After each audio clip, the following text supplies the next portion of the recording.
Hi everybody. Beautiful Friday morning here on my porch. Just wanted to do a quick screencast to discuss assignments. A lot of you are doing a great job getting them in, and I appreciate that.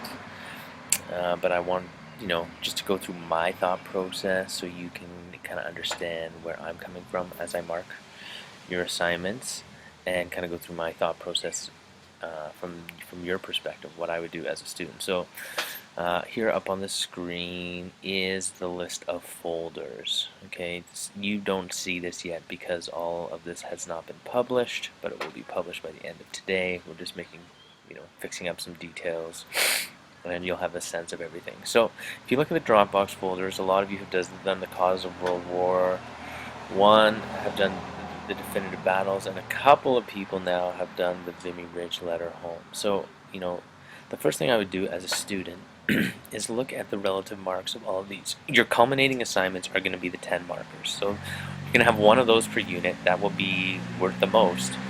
And, compared to, let's see, the definitive battles, holy man, get a muffler. Compared to, the definitive battles, I mean, this is worth 5 times as much as that, which is not to say you shouldn't do the definitive battles well. It's just to say that you should use your time wisely and definitely polish the Vimy Ridge letter well. As you go down, you look at the Unit 2, there's going to be a Causes of the Great Depression. Well, you've already done a Causes of World War I assignment. It's going to be fairly similar, where you're going to be asked to identify and evaluate the causes of Great Depression. A lot of this course is based on thought, not just based on throwing down information. When you are asked to just throw down information, so for instance the 3 definitive battles is kind of like that. Here there's going to be a Jewish immigration worksheet. Those are just kind of give me marks, where I'm not looking at your thought process very much, and I'm not nitpicking it. It's whether or not you completed the work. So take all that into consideration. If it's worth 10 marks, if it's worth 6 marks, really pour your heart and soul into it. If it's worth 2 marks, I'm not telling you to just throw anything on a piece of paper, but the difference between your 1.680 and your 1.2 is not a huge amount in the grand scheme of the course. Okay. The other thing I'd like to point out is from my perspective, and I hope my internet didn't just die, because if it did, I'm going to be so annoyed. No, I didn't. Okay, so let's just go here. So this is what I see. Submission dates. Okay, you'll notice the dates are published always, or the due dates. Typically, I do not close the drop boxes until about 7 or 8 days after the date posted. I definitely don't because there's 2 different groups working, the July 30th end date group and the August 15th end date group. I won't close the Dropbox until 3 or 4 days after the due date for the August 15th group. So these are approximate dates. If you're going away for a weekend or whatever, you should be able to catch up fine. And I really am not trying to close anything on you early, but I do want you to stay on task. Anyways, from my perspective, if you look at this, after I've published things, it says publish, so I understand that I have now done my due diligence. And then it also tells me if you read the feedback. Obviously, as a teacher, giving you feedback and taking the time to write it, or in some cases record it, I appreciate if you read that feedback, both because I know then your next assignment will be better and you'll use it for your next assignment, and also because it shows that you kind of have a level of care. So please look at the feedback, go through it.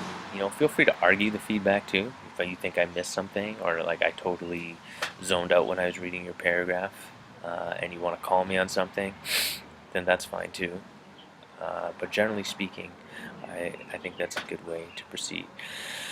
So those are the drop boxes. When we look at discussions, these are the other things you should be looking at. Everyone did their introduction. That's great. Okay. Unit 1A6, description, role play. Usually, these discussions, so this is a 6 marker again. So this is a real assignment with a rubric that you should follow.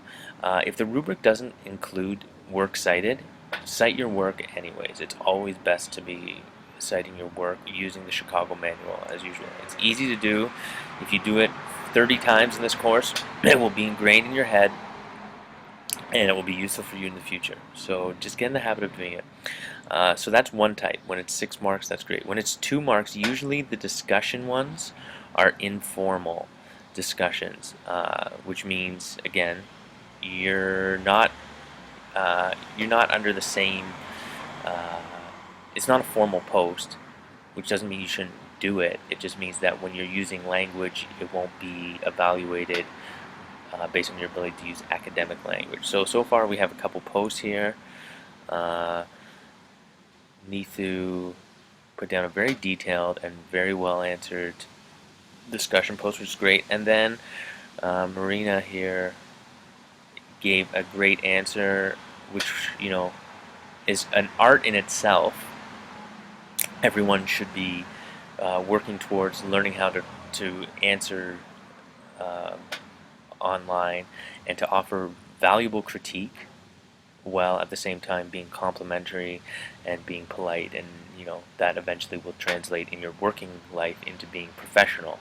So never putting something down that you will regret later, but at the same time having the ability, if you see problems, to identify them and communicate in a nice way and in a helpful way how the person might approach the topic in a different way.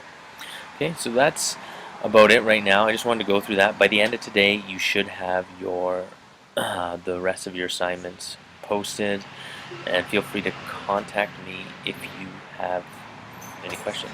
Have a great weekend, everybody. I am out.